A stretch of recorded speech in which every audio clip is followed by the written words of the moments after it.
So my story you heard a little bit a moment ago, I started out in architecture. My dad was an architect, and so I followed in his footsteps and worked in the field of architecture for a number of years and actually started a business with him back in California. And then when we moved to Idaho, started a business myself and actually hired my dad. That's another talk about family business for another day. So anybody else ever hired your dad?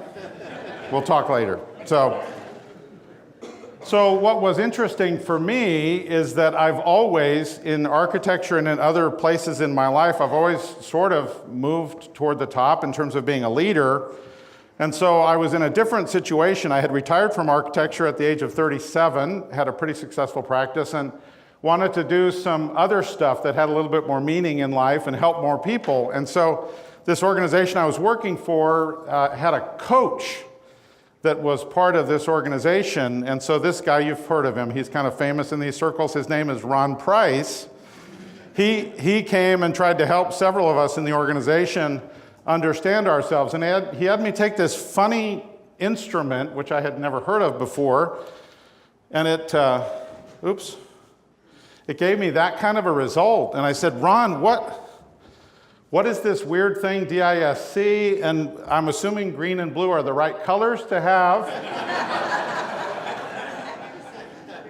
This is my most recent one, but it was close, Ron. It wasn't too far from this. So he went on to explain to me that really what this was describing was somebody who's a little bit more introverted. And I said, oh, well, that's not me. I'm not introverted. I'm obviously standing in front of people talking. How could I be introverted? And as I began to unpack things with Ron over time, it kind of led to a revolutionary change inside me in terms of self-awareness and self-understanding. So I learned that I'm actually on the introverted side of the spectrum. And so it was this interesting thing. Some of you probably came in this morning thinking introverted leadership is an oxymoron. It's not, and I'm going to try to explain that for us together today. So I love the DISC model, so that's when that was introduced to me with Ron. That was several years ago now.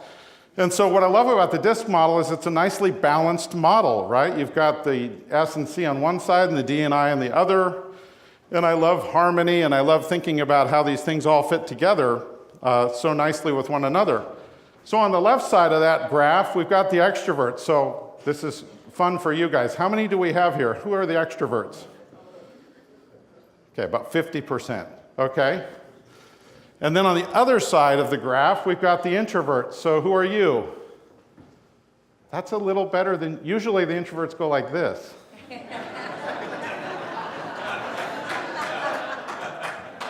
There's a little stigma connected to being introverted in the West, at least. In the East, it's a little different. So that's why I love this model, and I also love the way that the DISC balances not just introversion, extroversion, but people and task. So these quadrants that we can look at and really work with folks. Now, who didn't vote a minute ago? That's you. So some people are still running into this term ambivert, and that may apply to those of you that aren't sure which side of the spectrum you're on. One of my favorite quotes from our founder, Bill Bonstetter. This quote is really important to me, so I'm seeing Dave in the back. This has spoken into me from the moment I read this, where Bill and Judy are talking about in the manual that DISC is neutral language. Boy, that speaks to me, that there are winners from all sides of the behavioral spectrum. And so that's been really helpful for me in my journey of leadership and helping others. Got to put George Box in every presentation. All models are wrong, though. But this DISC model is extremely useful. So what's interesting is we have this DISC model. It's so nicely balanced and everything's great. And Bill and Judy told us that it's values neutral, and so it should all be good, right? Except for this little problem of bias.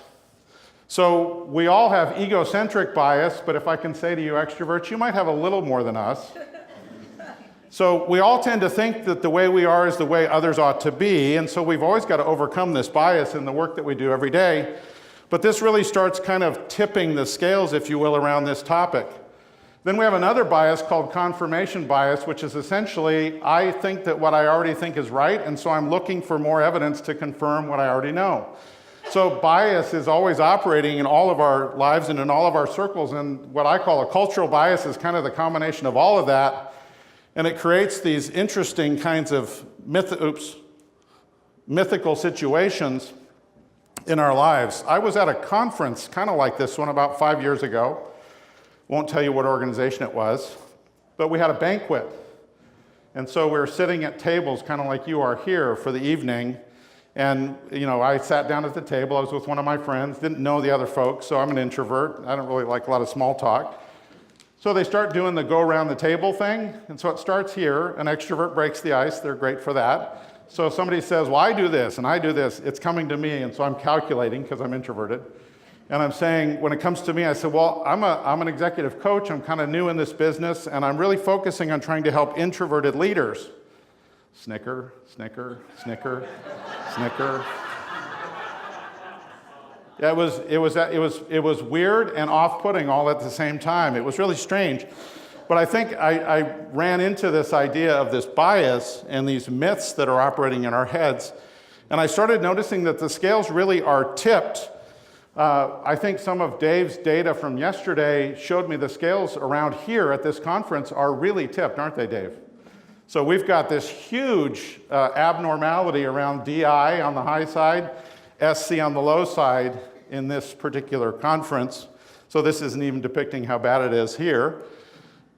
But it's really tipping, and so what I want to talk to you about this morning, just for a few moments, is I want to try to counter some of these myths, these things that we're sort of telling ourselves, both inside ourselves and to one another, to kind of keep propagating this idea that, extroversion is the right answer to the question, or that we're special, or what have you.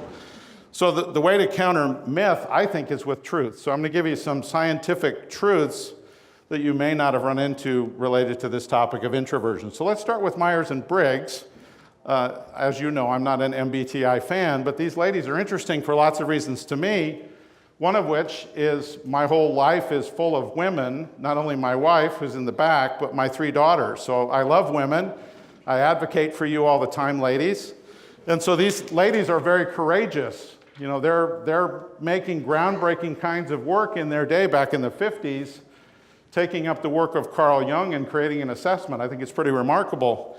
The problem is in 1957, when they first put the MBTI together, they wrote in their manual that they thought the population in the US looked like that. So they thought that most normal people are extroverted, and there's maybe 25, 33% of us are introverted. And unfortunately, as we heard the other day, rumors tend to stick. So that misinformation was sticky. You'll still hear that if you ask people what's the breakdown in the population. Here's 2001 Myers-Briggs data on that binary trait. We introverts, where are you again? Yeah, the hands went a little higher that time. We're actually in the majority. And we know this, I think, from the DISC data that we have as well. High S's are 40%. So that's kind of an interesting myth. So the stereotype around leadership in the US, or in the West at least I would say, is really heavily leaning toward this extrovert ideal that Susan Cain talks about. And what it creates is an interesting situation where most of the population doesn't fit the model for leadership. And so this is sort of a demographic myth that I think is relevant to this conversation today, which I'm hoping to dispel that along with other myths as well. So here's another myth. Introversion is shyness. How many of you have heard that myth? In the US, in terms of language usage, it's kind of crazy. The words are almost being equated, and yet if you understand psychology, these are 2 different dimensions of people. You can differentiate shyness from introversion. Shyness is about social anxiety. Introversion is a disposition that some of us have and others of us don't. And so what you can really do is tease this out into 4 quadrants. So there are calm extroverts and introverts, and there are shy or anxious introverts and extroverts. Now, what's interesting to me is, who do you think out of those 4 people has the most difficulty in life? Yeah, maybe. You know those things in the hospital where you have to say how much it hurts? So if you're here today and you're an extrovert or an introvert and you're calm, we're happy. If you're an introvert and you have a little bit of social anxiety, you might kind of be, I guess it's like the lady yesterday, right, with the smile thing.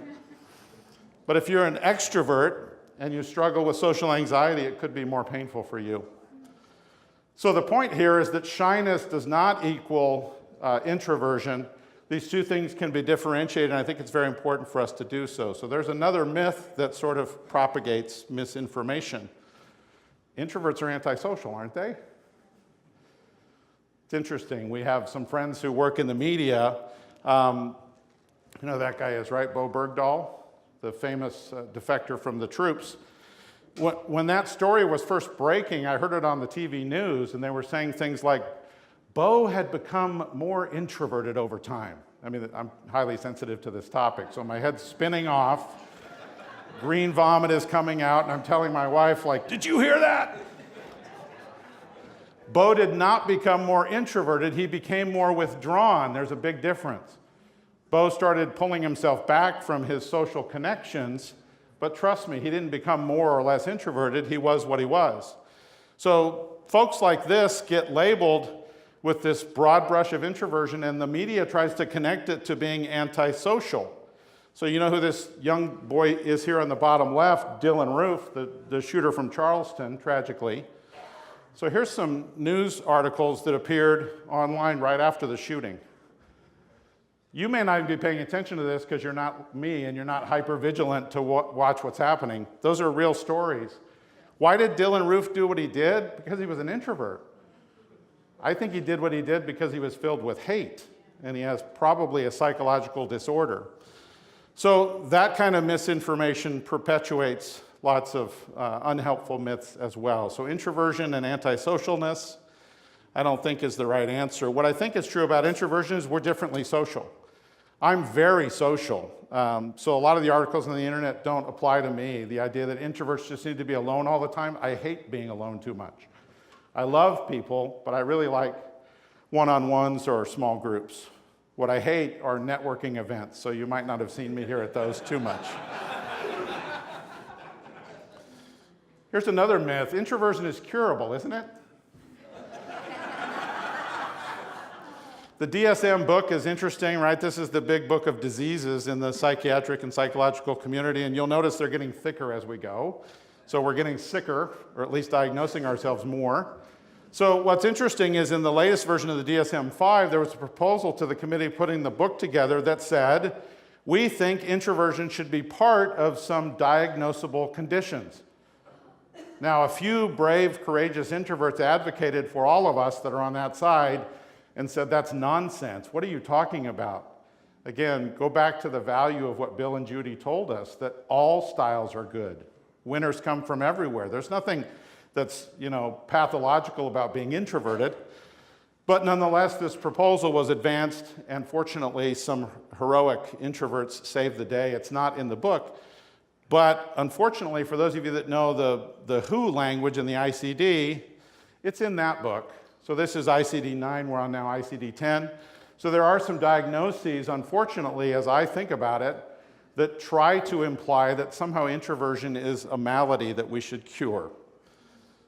That's really off-putting when you're on the other side of the spectrum. You have to, for all of us that are introverted, that sort of makes us outraged.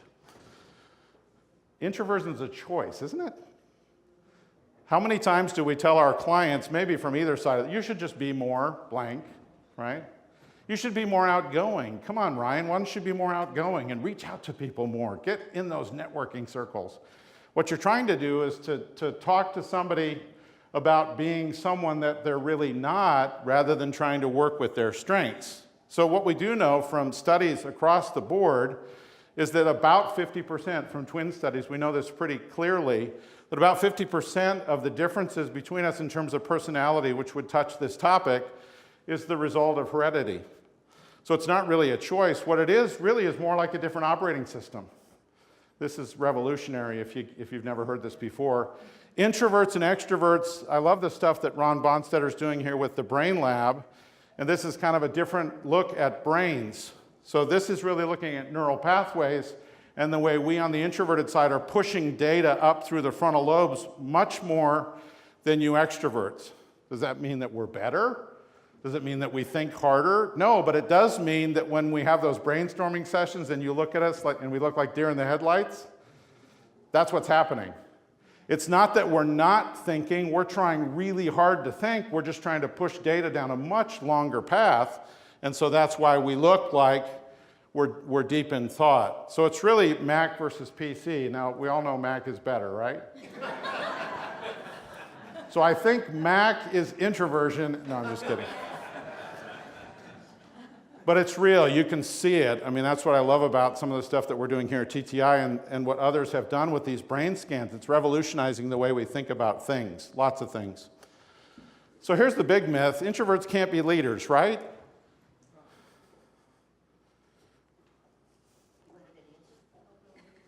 Just asking you to think. That was a dramatic pause.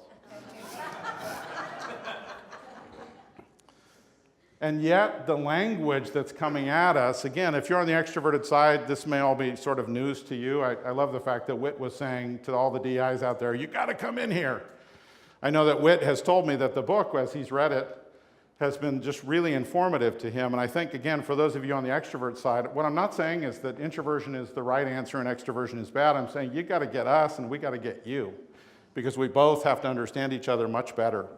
So leaders equaling extroversion, I think, is probably the overarching myth that I'm running into all the time that I think is sort of nonsense. So introversion is not a trait of just this few fringe minority people. It's not about somebody who's antisocial. It's not about shyness. It's certainly not a disease. It's not a choice. And it's not a leadership disqualifier. What it is, and I don't have time this morning to unpack it in more detail with you, but it's really a slower paced disposition. It is inward oriented, but again, not to the extent that it doesn't look for social relationships. And this stimulus aversion is definitely part of introversion, and it affects all of us, including leaders, our thinking, feeling, and behavior. So that's really how I would define introversion. Now, what's interesting is if you define introversion as a leadership disqualifier, what do you do with these people? Now you might say, well, these aren't really that important. None of those people's really done much, have they? By the way, the guy in the lower right-hand corner, I'm not going for Jim Caviezel. I was going for the guy he plays on TV. So what you see is among, great leaders historically, including founding fathers and thought leaders and all kinds of people involved in religious causes and social causes, introverts really add a lot to the equation. What I love is with folks like Wozniak and Zuckerberg, introverts, this technology thing has really been a boon for us. So lots of leadership in the tech world has been with introverts at the helm. So this is the way I understand the world. I'm not a mechanic, in full disclosure. I barely can change my own oil. But what I do understand is in this 4-cycle engine, you've kind of got this piston thing. 2 are going up and 2 are going down. And in fact, that camshaft is pulling this one back to prepare it to fire so this one can fire.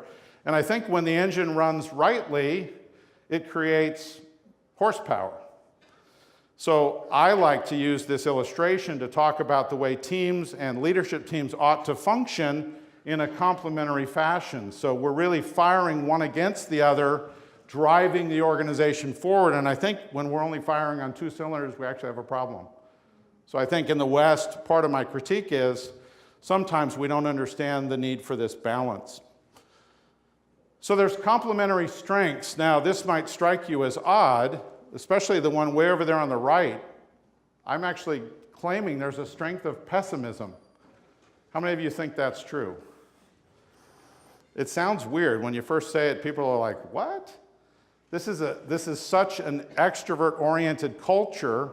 I think it's the last, every time I do a job benchmark, is one of the last questions talks about the need for optimism, and every group of people always says, hi. So it's almost like we need to look at that item in the surveys and change it, because I think the culture tells us the answer is always optimism, and yet, how many of you would like to have an optimistic engineer? Or an optimistic accountant? Bernie Madoff had one of those. So what you start seeing is, even in these competencies, in the soft skills and hard skills, you really start to see that we can't survive without the other side, and that this idea of balance is really critical. So we really do need all of these extroverted traits, but we equally need the introverted traits on the other side of the spectrum. So balanced leadership is really what I'm advocating for this morning, and you start seeing it popping up all over the place. What would jobs be without Wozniak? Don't they need each other? I think they do. Wozniak was kind of the thinking brain of the operation, but he really needed jobs to market this thing and to get it off the ground. You know, you'll see these kind of partnerships in the White House.